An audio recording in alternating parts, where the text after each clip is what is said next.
Hey everybody, I'm Chef Tom, and welcome to the 65816 ATX project, part 8.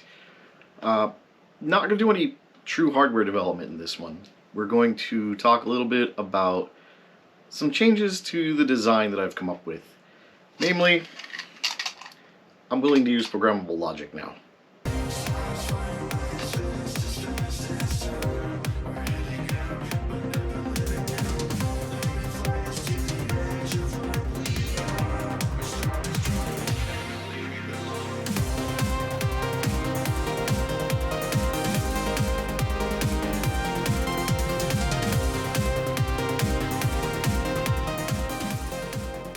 I had it more or less working, but I mean, you saw I had parts broken out onto the breadboard and then like wired back in, and I was thinking about making an updated PCB with those new parts added in.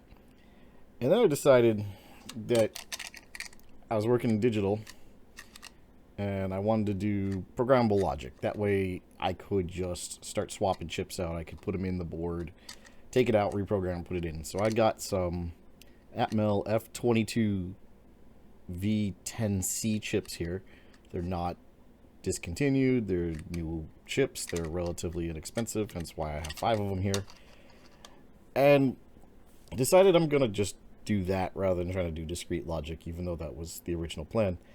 A big part of that is just the fact that programmable logic was a thing. It's not new.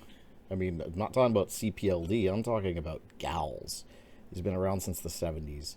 So it's not out of line. We're not talking about, masked programmable logic that, is right once and you can never figure it out. I mean, it's the files will be open source along with everything else. So doing the programmable logic just makes sense to me. And one of the things I noticed in digital when I was working in it is it can output the JDEC files that the Mini Pro programmer can use to program these chips. So if that actually works, I haven't tested it yet, I can do my logic fairly easily, and I'm excited. But with that, that changes the design of the board, that changes a lot of other things, and I had the 6551 working, and then I had to move stuff around for a little bit to clean up. And when I brought it back, I thought everything was still there. It would actually work the first few times I booted it up, and then I don't know if I bumped something or I broke something or what, but it just stopped working. I looked at it for several hours. I couldn't get it running again. So I said, you know what? This sounds like a good time. I've got all the notes and all of the things I changed to get it working. Most of which was in the chip select logic, which was tested and incorporated in digital anyway. So I think it's time to build the 65816 board and use the programmable logic and build a first version of the 816 board. So here in digital, I have created 2 sets of logic. What I'm calling the low logic, which will replace all of the bank 0 jelly bean logic. Right now, I only need access to the clock and addresses 11 through 15 in order to run the ROM, RAM, the VIA, and the ACIA. Going to our high logic, first thing here you'll notice this bank is just all 8 of the bank lines run into it, into an OR gate. Literally anything turns on, bank turns on. They basically disable the lower chip. There isn't a lot of logic to be done up here yet. This will grow with time. And we have room for other signals. There's 22 pins we can play with, and we're using 9. 10 of them can be outputs. We're using 3. We're hardly using this chip at all. We've gone ahead and started the project. Almost all of this is just a direct copy over from the 6502 with a couple of exceptions. We've converted this to a center positive barrel jack. Up here we have gone to the 65816, and you'll see the data lines actually say CD. That's because the 816 for the first half of the cycle puts the bank address here and then puts the data lines. We'll jump into clock logic. This is the same power on reset circuit that exists now. I'm not adding a run step slow 555 circuit based thing. We're just going to put in the crystal, the 1 megahertz crystal. And then I'm going to use a 4-bit counter that will allow us to run at full speed, half, quarter, eighth, or 16th speed. And then if I need to go slower than that, and I probably will, I still have the drop-in 555 timer to drop in, and then even that I can set its speed and then do half, quarter, eighth, 16th. Address decoding is just the 2 gal chips that you just saw in digital. As far as the memory goes, you can see the ROM chip enable, the RAM chip enable, the ROM output enable, the read-write line, the bank signal. My high RAM signals come across and does all the... This should look very familiar. You can see ROM looks exactly the same. It's ROM chip, yep. RAM, we're using 16K of that 32K chip, so it's all the same. The RAM chip enable now uses the if it's 14 or 15 disable the chip logic, which is nice. And then our high RAM, which is banks 2 and 3, 17 addresses in order to do that, which it can just take 0 through 16. And then we've got high RAM select, low, which is that logic, just A17, because A17 is going to be on for both banks 2 and 3, and then this will disable it for every other bank. Our output enable, and our read-write signal, and our data to send it back to the bus.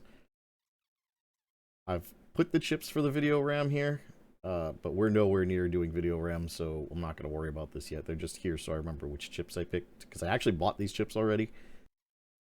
And then glue logic. This one gets a little tricky. The 65816, it multiplexes the data pins. Remember I said it said CD07 or CDO to CD7?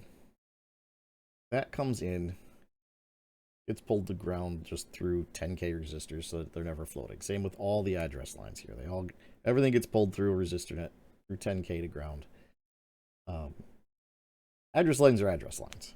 That's it. They're always going to be address lines. Since the data lines are multiplex, they can either be the data lines, at which point I have put in a 74 ACT245, which is a bidirectional latch. He takes the read-write signal, in which case it can send or receive data. Boom, no problem. In the first half of the cycle, though, it's sending out the bank number. And so here we've got 74 AC 573, one-way latch. And so latch enable is load, so it'll go in the first half. But that will then become A16 through 23. And this is Adrian Klobuchar's bank latch circuit. And if you've watched any of his series, you would recognize most of these things. This is the 10 millisecond delay. Right now, I just have the one input-output, and I did not create a new signal. I imported this from Mauser, so I've got it as a single chip. So if I do end up using these others, I will have to do some creative schematic drawing to bring them in here, run them through the delay, and back out again. I kind of figured if I was going to use them anywhere, they would also be here in this sheet. This is also right out of his project. I've gone through it a couple of times just to make sure I understand it. Because the ready pin is bidirectional, you need to be able to both read it and write it, and it's not really an option. It is in the, what do they call it, hardcore model. If you license the 816 for your own development, you have access to these pins separately, but you don't in the 40-pin dip. So he came up with a way, and this is ingenious and I love it, to read the ready pin to know whether the system is ready or waiting, or to send a signal to ready, because if you take ready low, it'll put the system in basically a wait state externally as opposed to internally. So you have both an internal and an external way to put the CPU in a wait state, which I think is great because otherwise you really don't. And then inverted read-write just sounds like something I'm going to need going down the line. So I'll do inverted read-write. That's everything that's built so far. Obviously, I haven't done the VIA, the LCD, the 6551. I've still got to build all that, so we'll be doing that. So I guess we'll be starting with, we're going to add a new sheet.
Alright, let's jump up to our top sheet, import these pins.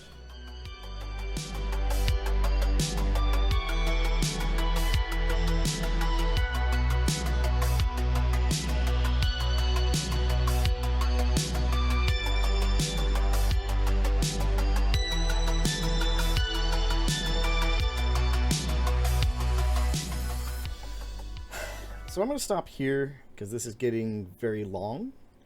At the very least, I've been recording for over 2 hours, and I can't imagine I'm going to edit that down to a significantly shorter amount of time.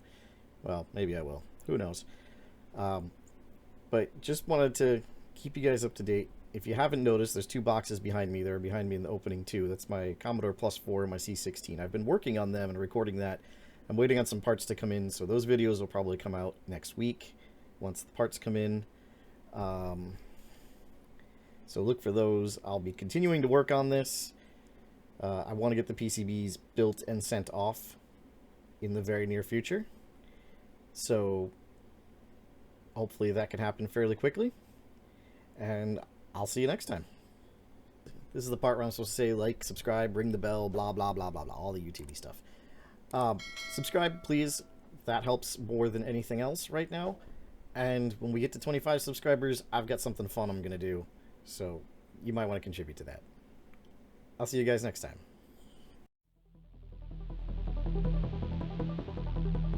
Thanks for watching. If you enjoyed this, go ahead and press that subscribe button in the center of the screen. I've also got a couple other videos I think you might enjoy.